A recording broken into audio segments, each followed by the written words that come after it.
வணக்கம். இங்கே பெங்களூரில் உகாதி 4 நாளைக்கு வேலை செய்கிறவாள்லாம் வரமாட்டா. அதனால நம்மளே தான் பாத்திரம் தேய்ச்சி வீடெல்லாம் பெருக்கி மேனேஜ் பண்ணிக்கணும்.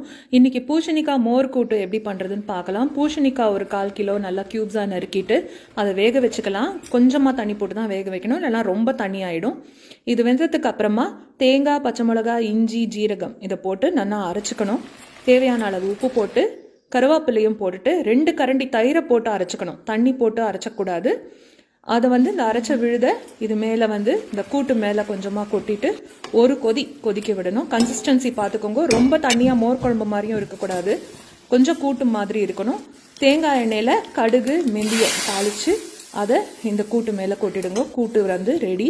இது கூட இன்னைக்கு வாழைக்காய் ஃப்ரை அண்ட் காலிஃப்ளவர் ஃப்ரை சாதமும் வச்சாச்சு. இதுதான் இன்னைக்கு சமையல். See you soon.